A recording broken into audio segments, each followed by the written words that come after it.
With the first preseason game coming Saturday, we get our first look at the depth chart. Take it with a grain of whatever you like to say.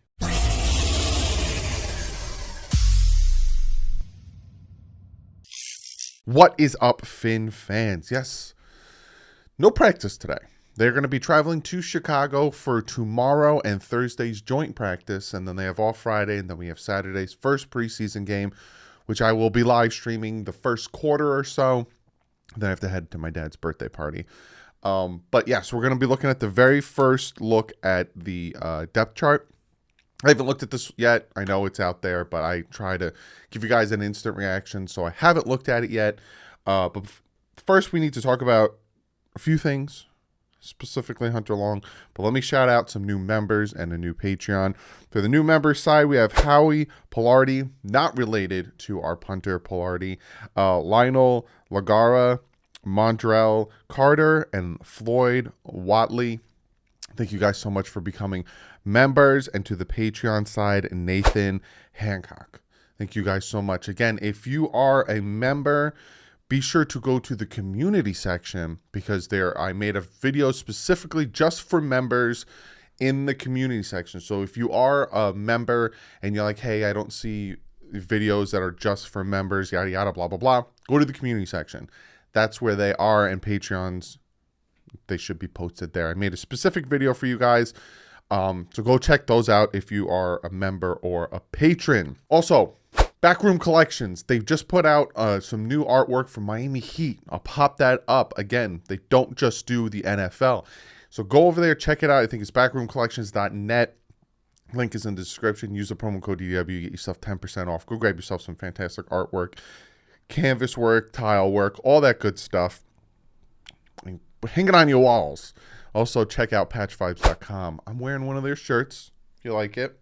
They have patches, pins, hats. Best Pro Shop hat. Really cool. Go over there. Use the promo code DW. Get yourself 20% off. Now, before we get into the Hunter Long situation, I want to just really quick give you guys an update on the Fantasy Football League. Yes, a lot of you guys asked me, hey, are you doing a Fantasy Football League this year? I am. I'm trying to figure out and come down with how I'm going to do it for the members and patrons. I want you guys to feel like you have the best opportunity to join if you want to.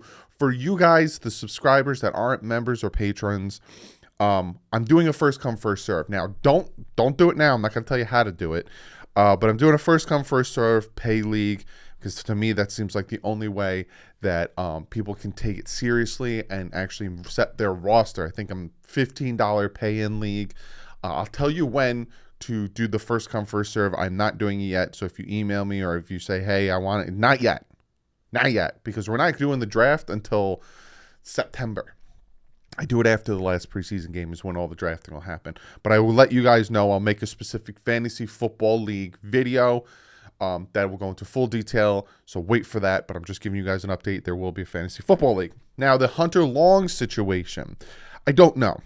I have no idea what is going on with Hunter Long. We all know he got carted off the field. Seems like a leg injury. Barry Jackson came out, pop up the tweets, saying, for fans looking for a Dolphin injury timetable, Dolphins simply don't want it known.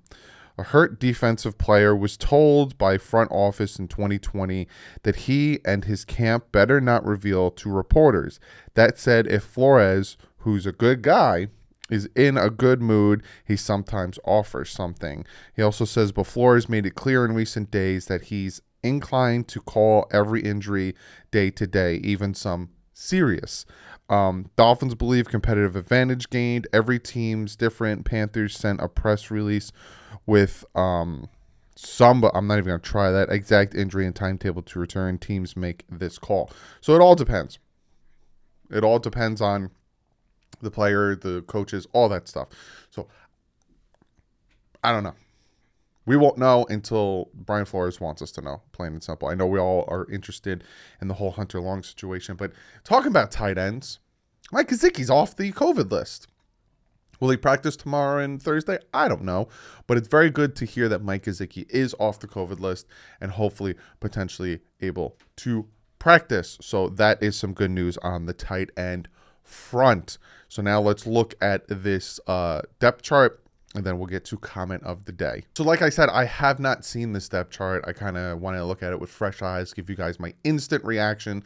So I'm going to pop it up while I'm looking at it, and we will look at it together. So this is the first depth chart of the preseason, which means this is going to change. You're also not going to see as many tight ends on there.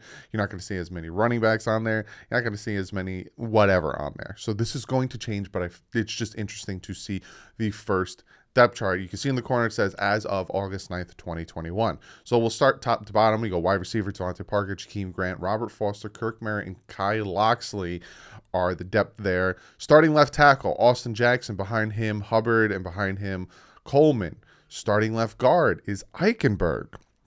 So again, he's been running with that side. So, and again, a lot of people need to realize that Laremy Tunsil also started at left guard. So not saying anything, but Kinley's back up, and then Queros, I don't even know they picked up a guy named Queros, is the third stringer. Then we have Dieter as the starter.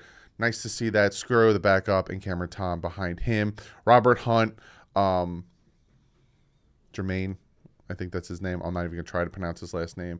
And Jones behind him. And Jesse Davis seems to be the starting right tackle with Adam Pankey, Paris, and Mars behind him. Tight ends, it's nothing surprising. Gazicki's the starter. Shaheen, Durham Smythe. Now, Sathan Carter is a tight end / fullback, and they don't really list fullback on here. So I expect to see Hunter Long in that fourth spot when he's healthy. But Sathan Carter, Hunter Long, Merrick, Tucker, and Mir. But again, we're not carrying all these tight ends. So as the time goes on, you'll see those go away. Then you have Gaskins as the starter. As the starter, Brown, Ahmed, Laird, Scarlett, and Dokes. And then the quarterback, Tua Tagovailoa, number one. This is the first time as a Dolphin being ranked as the number one, or put as the top number one quarterback. Jacoby Brissett, Reed Sinnett. I don't think we saw anything different. And if you honestly thought that Jacoby Brissett had any chance of dethroning Tua, then I'm sorry, but you need to get your head out of the sand. Then we have wide receiver Albert Wilson in the slot with Waddle behind him, Lynn Bowden, and Perry. And then Will Fuller on the outside, Matt Collins, and Alan Hearns, Isaiah Ford. Seeing Matt Collins as the backup is really nice to see. He helped us last year. You know, we beat the Raiders because of the blown coverage on him and because of the miracle throw from Fitz. But to see him as the backup is nice. But to see you starting with three wide receivers as Parker, Wilson, and Fuller is not surprising to me. Again, Parker and I don't think any of the three are going to be playing on Saturday. I don't even think Waddle's going to be playing Saturday. We'll see how long Tua plays. I'll talk more about that when I preview the game on Friday. And it's not like going to be an in-depth preview of what we need to do to win. It's just more what to expect. But that video will be out Friday. But nothing really surprising on here. Eichenberg, I kind of wanted him to be the right tackle, but I guess they just feel more comfortable with Jesse Davis playing right tackle, being that it is Tua's blind side. But that is the offense. Then we're looking at the defense. I don't expect to be surprised with the defense. We see Agba as defensive end in the 3-4 set, Adam Butler behind him and Strawbridge. Then we see Davis as the starting nose tackle. Great to see that. Love that draft pick a few years ago. John Jenkins behind him and Benito Jones. Then we have Christian Wilkins, Zeiler, Ledbetter, and Johnson behind him. The defensive line front is going to be it's going to be that hockey in, out, in, out, in, out. So I expect to see Butler, Agba, Davis, Jenkins, Zeiler, Christian Wilkins just constantly interchange for different schemes, passing down, running down. All this move, even Strawbridge and Ledbetter and Benito Jones, I think you see a lot of movement. For the linebacker front, I don't know if these are outside, inside, but these are the linebacker front. You have the starters, there's Jerome Baker, McKinney, and Ginkle. Van Ginkle, some people get really panties in a twist when I just say Ginkle, so I'll say Van Ginkle from now on. Yeah, I expected that to be the starters.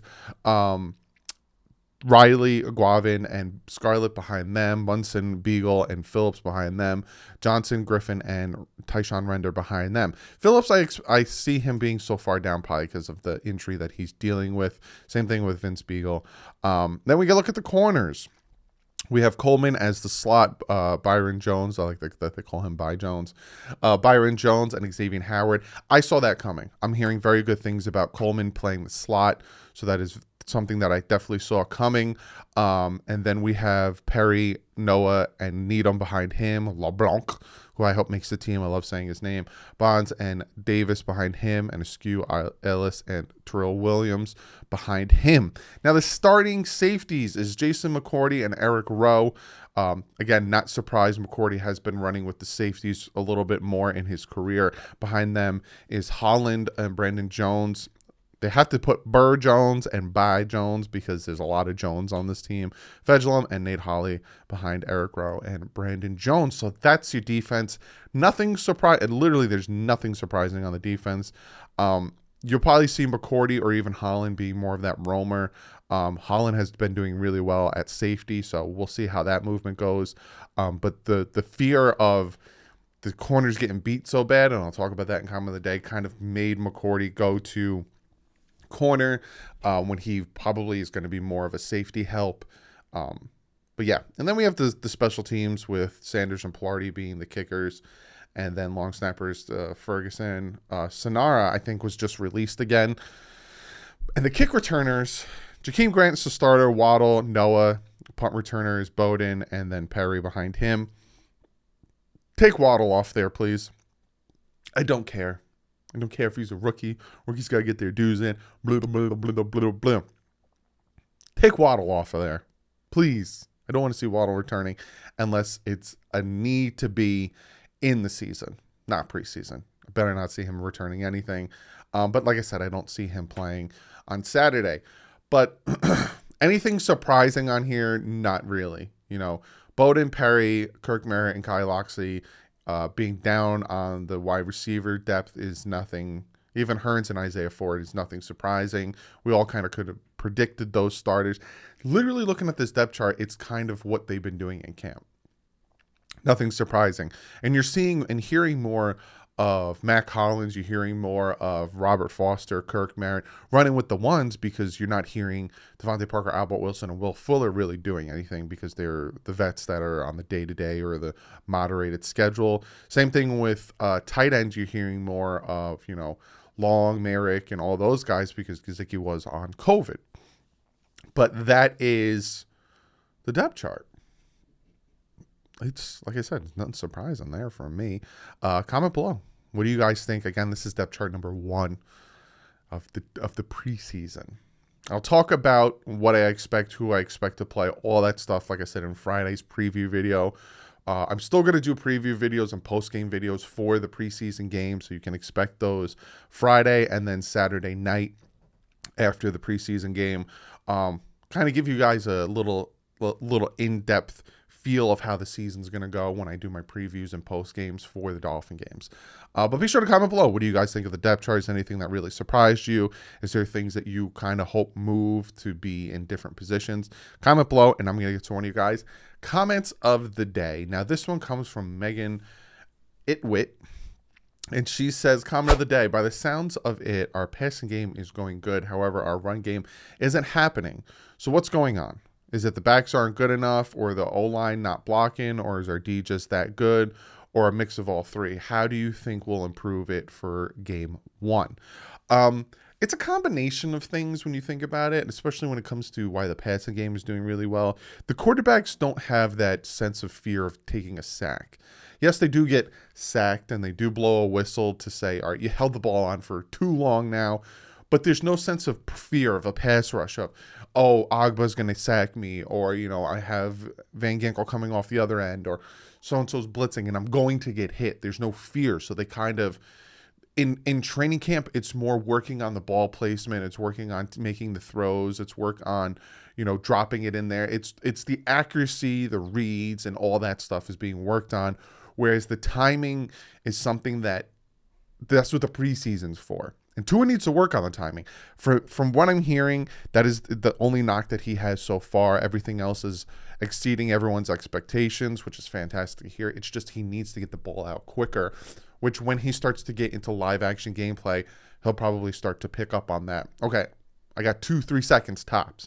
But I'm hearing that the offensive line is blocking really well on the passing, having a hard time on running. But the Dolphins also struggled at stopping the run last year. So they addressed that in the offseason by bringing in Jenkins, Butler.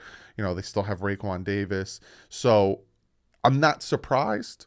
And like I said, iron sharpens iron. I think that's a Bible line where, just if you keep going up against something really hard, like, it's going to make me better by playing against someone who's just as good as me or better. And I feel like that's going to help the offensive line. But I think it's a combination that the passing game is playing really well. I also think that some of the guys opposite of Byron Jones, even Byron Jones a few times, was struggling. That's why X deal got done. But it's a combination of things, and it's a combination of playing against the same guy every day. You pick up his tendencies.